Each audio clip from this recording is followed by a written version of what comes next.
Hello दोस्तों, स्वागत है आपका एक बार फिर से मेरे YouTube चैनल पे।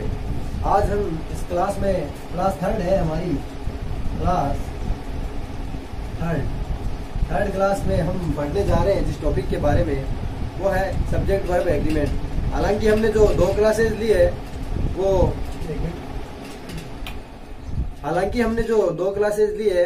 वो रजिस्टर के अंदर हमने नोट डाउन करके ली है, क्योंकि उसमें काफी आसानी रहती है पढ़ाने में बैठ के।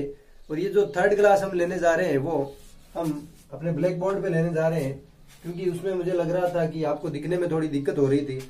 तो चलिए हम बिना वक्त गंवाए हुए क्लास थर्ड में रूल 5 के बारे में बात कर लेते हैं। 5th रूल के बारे में हम बात करते हैं।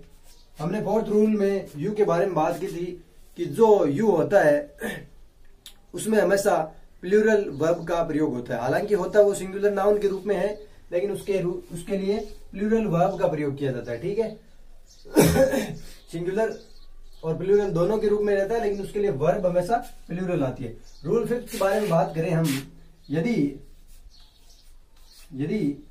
आपको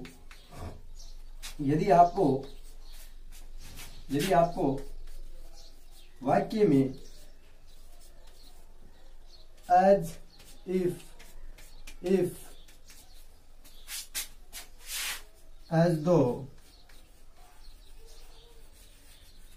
if only, I wish, we wish और he wishes, ऐसे शब्द आपको वाक्य में दिए मिल जाए। अगर आपको कोई भी एक वाक्य दिया हुआ हो और इसमें ये शब्द आपको दिए हुए मिल जाए, इतने सारे, तो ये दिए मिल जाए और इन शब्दों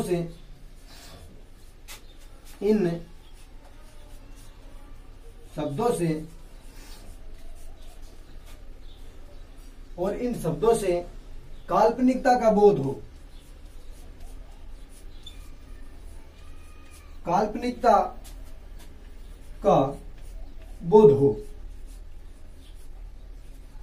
तो वहां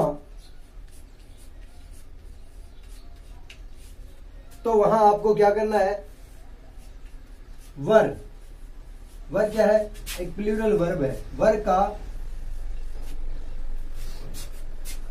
प्रयोग करना है। यदि आपको वाक्य में as if, as though, if only, wish, I wish, we wish, ये सारे शब्द इन दिए मिल जाए और इनसे काल्पनिकता का बोध हो, कि जैसे काल्पनिकता हो उस बात में, कि जैसे काश में प्रधानमंत्री होता। ठीक है, ओके, मतलब कोई ऐसे शब्द जिनसे क्या है, काल्पनिकता का बोध हो, वास्तविकता का बोध ना हो। हाँ, तो हम उदाहरण की बात करते हैं। तो उदाहरण में 1 नंबर एग्जाम्पल है, हम बात कर रहे थे, अगर वाक्य में एज इफ ही विशर ऐसे शब्द दिए मिल जाए, इफ ओनली, तो उसमें क्या है, और उससे काल्पनिकता का बोध हो। किसका बोध हो? काल्पनिकता का बोध हो, काल्पनिकता। तो वहां पे क्या होता है, हमको वर्ब का प्रयोग करना है। किसका प्रयोग करना है? प्लूरल वर्ब का प्रयोग करना है। हम बात कर रहे हैं सब्जेक्ट वर्ब एग्रीमेंट के बारे में।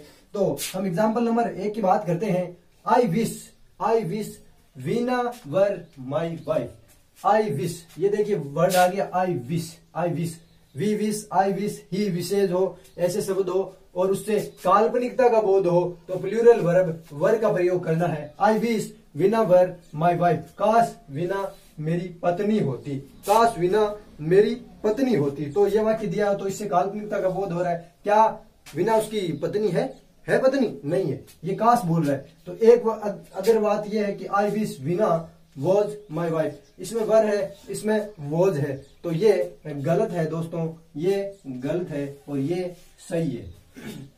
ठीक है, आगे हम बात करते हैं।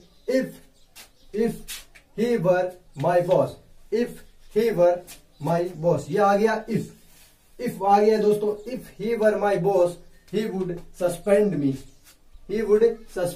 अगर वो मेरा बॉस होता तो वो मुझे क्या है, सस्पेंड कर देता। ठीक है, तो है थोड़ा ही वो मेरा बॉस, क्या वो सच में वास्तविकता में मेरा बॉस है? ये बोल रहा है यदि वह मेरा बॉस होता है थोड़ा ही, वास्तविकता में थोड़ा ही है, काल्पनिकता की बात हो रही है कि वो नहीं है मेरा बॉस। तो इफ ही वुड, ही वर, तो ही आया, ही सिंगुलर नाउन है, सिंगुलर नाउन के लिए सिंगुलर वर्ब का प्रयोग किया, सिंगुलर सब्जेक्ट है, इसके लिए सिंगुलर वर्ब का प्रयोग किया जाता है, लेकिन इसमें प्लूरल वर्ब का प्रयोग किया गया है।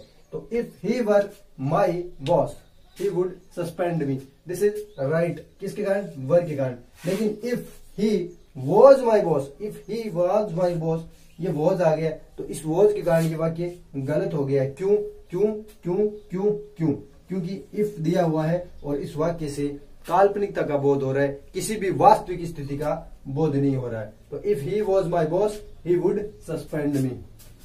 आगे 3 नंबर है कि Raman talks to me, Raman talks to me as if, ये आ गया एज इफ, ये आ गया as if, Raman talks to me as if he were, ये आया सिंगुलर सब्जेक्ट, सिंगुलर सब्जेक्ट के बाद में प्लूरल वर्ब का प्रयोग हुआ है, सही है। मतलब सिंगुलर सब्जेक्ट के बाद अगर प्लूरल वर्ब वर का प्रयोग हो और वाक्य में एज इफ हो और काल्पनिकता का बोध हो तो वो वाक्य सही है। He were the general manager of Nippo company, मतलब कि Raman talks to me, Raman मुझसे बात करता है एज इफ, ऐसे बात करता है रमन मुझसे जैसे कि he were the general manager of Nippo company, जैसे कि वो निप्पो कंपनी का क्या है? जनरल मैनेजर है। तो यहाँ पे अगर वाज दिया रहता तो वो वाक्य गलत था, लेकिन ये वर के कारण वाक्य सही है। ठीक है दोस्तों, आगे हम बात करते हैं रूल नंबर 6 की बारे में। रूल नंबर 6 वही है कि जैसे रूल नंबर 5 में हमने पढ़ा था कि अगर वाक्य में एज इफ, एज दो, एज इफ और एज दो दिया मिल जाए और उससे वास्तविकता का बोध हो, पहले क्या ये वर्ड दिए मिलते थे और उससे काल्पनिकता का बोध हो रहा था, लेकिन यहाँ पे क्या है? वास्तविकता का बोध हो रहा है। तो वास्तविकता का बोध होता है तो वर्ब क्या है? सब्जेक्ट के नंबर के अनुसार लगेगी। जैसे सब्जेक्ट का जो वचन है, जो करता है एक वचन, सब्जेक्ट के नंबर तथा पर्सन के हिसाब से लगेगी, यानी सब्जेक्ट के अनुसार वर्ब होगा। यानी सब्जेक्ट अगर एक वचन है तो वर्ब भी एक वचन, और अगर सब्जेक्ट बहुवचन है तो वर्ब भी बहुवचन। लेकिन पिछले में क्या हो रहा था कि आज इफ और एज दो वर्ड दिए मिल जाए और उससे वास्तविकता का बोध नहीं हो रहा था, काल्पनिकता का बोध हो रहा था। ऐसे में हम वर्ब कैसे प्रयोग कर रहे थे? हम प्रयोग कर रहे थे प्लूरल वर्ब वर का। ठीक है, तो यहाँ पे देखिए एग्जाम्पल की बात करते हैं। इफ, देखिए पहले वाक्य में दिया आया इफ से अब आपको काल्पनिकता का बोध हो रहा है या वास्तविकता उस बात का पता करना है। जैसे इफ यू कम हियर, यदि तुम यहाँ आओगे, यदि तुम यहाँ आओगे, आई विल टीच यू, मैं तुमको पढ़ाऊंगा। इससे वास्तविकता का बोध हो रहा है कि यदि तुम आओगे तो मैं पढ़ाऊंगा। इसमें काल्पनिकता कहाँ है?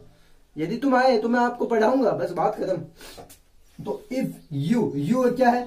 प्लूरल नाउन है, प्लूरल प्रोनाउन है। ठीक है, प्रोनाउन है यू, लेकिन ये प्लूरल जो इसके यू के साथ कौन सी वर्ब आती है? हमने पहले चौथे रूल में पढ़ा था कि यू के साथ जो प्लूरल वर्ब है उसका प्रयोग किया जाता है। तो यू के लिए यू सिंगुलर और प्लूरल दोनों नाउन के रूप में प्रयुक्त होता है, लेकिन यू के साथ वर्ब हमेशा प्लूरल आती है। तो ये आ गई कम्स नहीं आया है।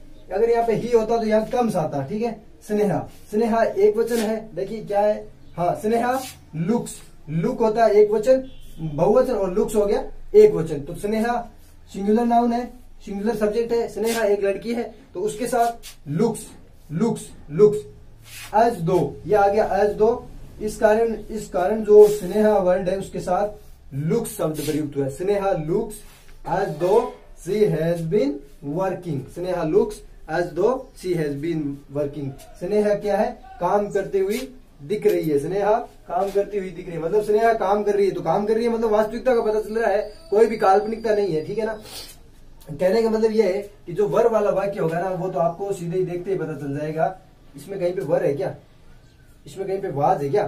इसमें तो केवल वर्ब की फर्स्ट फॉर्म और वर्ब की फर्स्ट फॉर्म के साथ एस या एस प्रयुक्त हुआ है। ठीक है, तो वर वाले वाक्य तो आपको अलग से दिख जाएंगे, उनमें आपको पता चल जाएगा कि आपकी वोकेबुलरी स्ट्रॉन्ग होने से आप हिंदी करोगे थोड़े से, तब तो आपको पता चल जाएगा कि ये काल्पनिकता का बोध करा रहे या फिर वास्तविकता का बोध करा रहे। ठीक है, हम आगे छठा रूल पढ़ जाएगा, 7वें रूल की तरफ चलते हैं। रूल नंबर 7 नंबर रूल के बारे में हम पढ़ने जा रहे हैं। तो 7 नंबर रूल क्या है कि ऑप्टेटिव सेंटेंस, जो ऑप्टेटिव सेंटेंस होते हैं उनसे हमें इच्छा का बोध होता है। जिस वाक्य से, जिस सेंटेंस से हमें इच्छा का बोध हो, किसी इच्छा का, जैसे मेरी इच्छा है, मैं अपने दोस्त को कह रहा हूं हमारी मित्रता अमर रहे, इच्छा होती है ना कोई भी, तुम आगे बढ़ो, मेरी इच्छा है कि तुम आगे बढ़ो, ठीक है ना, ये कोई भी इच्छा है जैसे, तो ऑप्टेटिव सेंटेंस से हमें इच्छा का बोध होता है, और ऑप्टेटिव सेंटेंस में हमें सेंटेंस के अंत में ऑप्टेटिव सेंटेंस से इच्छा का बोध होता है, और ऑप्टेटिव सेंटेंस में जो वाक्य होगा, सेंटेंस होगा, उसके अंत में ये चिन्ह दिया हुआ आपको मिलेगा। देखिए ये खड़ी पाई का सा और नीचे बिंदु, ठीक है, तो ये चिन्ह ऑप्टेटिव सेंटेंस में दिया मिलता है। तो ऑप्टेटिव सेंटेंस में सिंगुलर सब्जेक्ट जो एक वचन करता है, जैसे राम है, जैसे ही है, तो सिंगुलर सब्जेक्ट के साथ भी प्लूरल वर्ब का प्रयोग होगा। कहने का मतलब ये है, अगर आपको वाक्य दिया हुआ है ऑप्टेटिव सेंटेंस का, यानी जिस वाक्य से इच्छा का बोध हो रहा है, और अंत में ये आपको शब्द मिलेगा, ठीक है, और तो ऐसे वाक्य में अगर आपको कर्ता एक वचन दिया है, कर्ता एक वचन है, तो उसके बाद भी आपको वर्ब है वो प्लूरल ही प्रयोग में लेनी है। जैसे अभी हमने पढ़ा था कि वाक्य दिया हो और उसमें काल्पनिकता का बोध हो, और एज दो, इफ, ये शब्द दिए हो, ही विश, सेड, आई विश, और उसमें भी क्या है, सिंगुलर सब्जेक्ट, फिर भी प्लूरल वर्ब आती थी। वैसे ही क्या है, इसमें वर्ब प्लूरल आएगी चाहे कर्ता एक वचन ही हो, लेकिन शर्त क्या है, वाक्य ऑप्टेटिव होना चाहिए, यानी कि जिससे इच्छा का बोध हो, अंत में ये चिन्ह दिया होना चाहिए। जैसे उदाहरण नंबर 1 की बात करें, लॉन्ग लिव अवर फ्रेंडशिप, ये अंत में किस चिन्ह आ गया, ये अंत में चिन्ह आ गया, लॉन्ग लिव अवर फ्रेंडशिप, हमारी मित्रता है वो लंबे समय तक रहे, या फिर हमारी मित्रता अमर रहे, लॉन्ग लिव अवर फ्रेंडशिप, हमारी मित्रता अमर रहे। तो ये क्या है, ये एक इच्छा ही तो है कि हमारी मित्रता अमर रहे, हमारी मित्रता लंबे समय तक चले, ठीक है, ओके। तो गॉड सेव द किंग, और अंत में ये चिन्ह आ गया, गॉड सेव द किंग, राजा की भगवान रक्षा करे, ठीक है। तो इसमें ही क्या है, इच्छा है, राजा के लिए इच्छा की गई है कि भगवान भाई राजा की रक्षा करे, ठीक है, एक तरीके से भगवान से इच्छा की गई है। आगे हम बात करें कि जो ऑप्टेटिव सेंटेंस है, आप नोट लगा के लिख सकते हो कि आपको ऑप्टेटिव सेंटेंस में दिया मिलता है आगे यहाँ पे, जैसे मे लॉन्ग लिव अवर फ्रेंडशिप और may God save the king, लेकिन कहीं जगह पर मे नहीं दिया हो, फिर भी हमको उसको दिमाग में रखना है कि अगर यहाँ पे मैं भी लिख दे तो भी वाक्य गलत नहीं है, और मैं नहीं लिखे तो भी गलत नहीं है। लेकिन अगर वाक्य में मैं मिल जाए, अंत में खड़ी पाई मिल रही है, और आपको पता नहीं चल रहा है कि इच्छा का बोध हो रहा है क्या, तो आपको सीधे ही जो सिंगुलर नाउन है उसके साथ में भी वर्ब प्लूरल का प्रयोग कर देना है। लॉन्ग लिवर अवर यानी हमारी, हमारी यानी कि हमारी एक से ज्यादा है, बहुवचन है अवर के लिए, फिर भी ठीक है। लॉन्ग लिव ये आया है, लॉन्ग लिव अवर फ्रेंडशिप, और गॉड सेव द किंग, भगवान save, God save the king, ठीक है। ये प्लूरल वर्ब आ गई है यहाँ पे लिव, ठीक है। Long live our friendship, sorry long live our friendship, ये जो फ्रेंडशिप है वो है सिंगुलर सब्जेक्ट, सिंगुलर सब्जेक्ट ये है, ऑब्जेक्ट है लॉन्ग लिव अवर फ्रेंडशिप, ठीक है, ठीक है। तो ये क्या है, सिंगुलर सब्जेक्ट है। हाँ आपको लग रहा होगा ये भी है, मुझे भी ये लगा, लेकिन ये है सिंगुलर सब्जेक्ट, ये है, और ये प्लूरल वर्ब आई है, ठीक है, और यहाँ पे भी प्लूरल वर्ब आई है, ठीक है। God save the king, God है वो सिंगुलर सब्जेक्ट है, गॉड है वो सिंगुलर सब्जेक्ट है, और जो सेव है वो प्लूरल वर्ब है। गॉड सेव, गॉड है वो क्या है, सिंगुलर सब्जेक्ट है, और जो सेव है वो प्लूरल वर्ब है। तो कहने का मतलब यही है, वाक्य ऑप्टेटिव दिया हो, शुरुआत में मैं मिलेगा, मैं नहीं मिलता, फिर भी अंत में खड़ी पाई मिलेगी, ठीक है, और उससे इच्छा का बोध हो, तो आपको वहां पे सिंगुलर सब्जेक्ट के साथ भी प्लूरल वर्ब का प्रयोग करना है, ठीक है। आगे हम बात करते हैं रूल नंबर 8 की। अब बात करने जा रहे हैं रूल नंबर 8 के बारे में।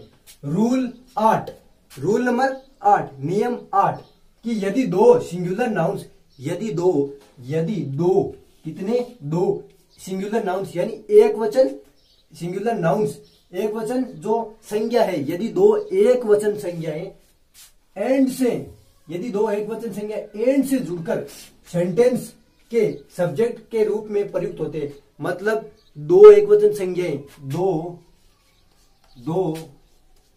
एक वचन संज्ञाएं, दो एक वचन संज्ञाएं एंड से जुड़कर, यदि दो एक वचन संज्ञाएं एंड से जुड़कर सेंटेंस के सब्जेक्ट के रूप में प्रयुक्त हो, यदि दो एक वचन संज्ञाएं एंड से जुड़कर सेंटेंस के सब्जेक्ट के रूप में प्रयुक्त हो तो इसके साथ प्लूरल वर्ब का प्रयोग होगा। जैसे राम एंड श्याम, राम एक नाउन है और श्याम भी एक नाउन है, तो ये क्या है, राम एंड श्याम दो नाउन है, वो एक शब्द एंड से जुड़कर वाक्य में प्रयुक्त हो रहे हैं, तो दो नाम हो गए ना, तो इनके लिए क्या है, प्लूरल वर्ब का प्रयोग होगा। जैसे रवि एंड कवि, ये एक नाउन है, ये एक नाउन है, ये एक रवि एक नाउन है, एक कवि एक नाउन है, तो ये एंड से जुड़ रहे हैं। ये किससे जुड़ रहे हैं, एंड से, तो ये क्या है, अब प्लूरल हो गए, तो इनके लिए यहाँ पे हैव का प्रयोग होगा, न कि हेज का। अगर यहाँ पे हेज का प्रयोग होता है तो वो गलत होगा। तो यहाँ पे रवि एंड कवि के लिए क्या है, प्लूरल वर्ब हैव आई है। आगे हम बात करें, रवि एंड कवि have done well in the examination. जो रवि है और कवि है, उन्होंने क्या है, जो एग्जामिनेशन है, जो परीक्षा है, उसमें क्या है, बहुत ही अच्छा किया, मतलब बहुत ही अच्छा लिखा या अच्छा स्कोर किया। A boy and a girl, यहाँ पे अब एंड आया है, एंड आया है, यहाँ पे एक नाउन है, एक लड़का एक नाउन है और एक लड़की एक नाउन है। A boy and a girl love each other, वो क्या है, एक दूसरे को, ईच अदर लव यानी प्रेम करते हैं, तो यहाँ पे क्या है, लव आया है, जो कि क्या है, वर्ब की फर्स्ट फॉर्म यानी प्लूरल वर्ब है। और यहाँ पे लव्स अगर हो जाता तो वो गलत होता, क्यों, क्योंकि दो नाउन एंड से जुड़े। ठीक है, समझ आ गया। यदि दो एक वचन नाउन एंड से जुड़े और वाक्य में प्रयुक्त हुए तो उनके लिए हमेशा वर्ब कौन सी प्रयुक्त होगी, प्लूरल वर्ब होगी, सिंगुलर वर्ब नहीं होगी।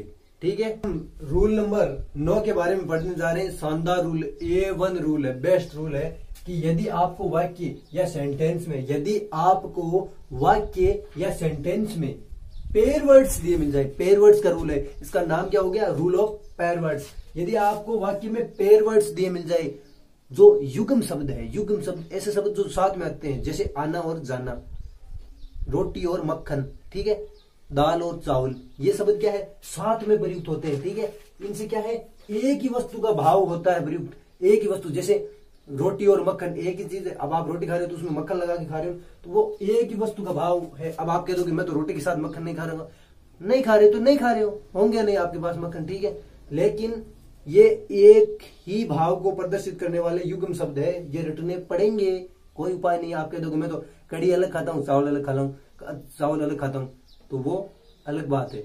यहाँ पे ये पेयर वर्ड युग्म शब्द है, जैसे दाल और चावल हुआ, ठीक है, आना और जाना हुआ, उम्र और अनुभव हुआ, ठीक है, ये पेयर वर्ड्स है, ये आपको रटने होंगे, कोई उपाय नहीं है।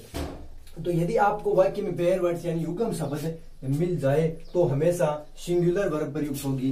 कहने का मतलब है, यदि वाक्य में पेयर वर्ड्स दिए हो, युग्म शब्द दिए हो, ये युग्म शब्द है, दिए मिल जाए तो सिंगुलर वर्ब प्रयुक्त होगी। इसमें क्या होगा, जैसे वर्ड दिया होगा राइस एंड करी, दाल और चावल, पीछे क्या पढ़ रहे थे हम, दो नाउन और सिंगुलर नाउन, दो सिंगुलर नाउन हो, जैसे राम एंड श्याम, यहाँ क्या है, राइस एंड करी, बीच में एंड से जुड़ रहे हैं, लेकिन ये एक ही भाव को प्रदर्शित कर रहे हैं, जिस कारण यहाँ पे सिंगुलर नाउन प्रयुक्त होगी। लेकिन उसमें राम एंड श्याम, रवि एंड कवि, दो नाउन, दो सिंगुलर नाउन एंड से जुड़कर दो भाव प्रदर्शित, दो बहुवचन संज्ञा को प्रदर्शित कर रहे थे, ठीक है ना, तो वहां पे प्लूरल वर्ब का प्रयोग होता था। तो वाक्य में पेयर वर्ड्स दिए मिल जाए हमेशा तो उनके साथ सिंगुलर वर्ब का प्रयोग होगा, क्योंकि ये एक ही वस्तु का भाव दर्शाते हैं। पेयर वर्ड्स जैसे ब्रेड एंड बटर, ब्रेड यानी क्या होता है, रोटी, रोटी और मक्खन, मक्खन, मक्खन जो घी होता है, रोटी और मक्खन, ठीक है। और राइस एंड करी, जो दाल और चावल है, क्या है, चावल और कड़ी, सॉरी दाल नहीं, कड़ी, कड़ी, कड़ी, कड़ी होती है ना, कड्डी, ठीक है, खट्टा, राइस एंड कड़ी। और hammer and sickle, hammer and sickle, जो हथौड़ा और दरांती होते हैं, हथौड़ा, हथौड़ा, हथौड़ा और दरांती, ठीक है। स्लो एंड स्टडी, जो स्लो यानी धीमा, धीमा और स्थिर, जो धीमा और स्थिर है, ठीक है। ट्रूथ एंड होनेस्टी, ट्रूथ यानी क्या होता है, विश्वास, ट्रूथ यानी क्या होता है, विश्वास, विश्वास और ईमानदारी। हॉर्स एंड करेज, घोड़ा और गाड़ी, घोड़ा गाड़ी होता है ना साथ में, घोड़ा अलग है भाई और गाड़ी अलग है, लेकिन साथ में एक ही भाव प्रदर्शित कर रहे हैं ना, घोड़ा गाड़ी, तो घोड़ा एंड गाड़ी। क्राउन एंड ग्लोरी, जो क्राउन यानी ताज, क्राउन यानी ताज, ताज और महिमा, ठीक है। Rise and fall, rise and fall जो उतार और गिरावट है, जो बढ़त और गिरावट है। राइज यानी ऊपर उठना, ऊपर उठना है और जो नीचे गिरना है, ठीक है। कमिंग एंड गोइंग, आना और जाना, आना और जाना।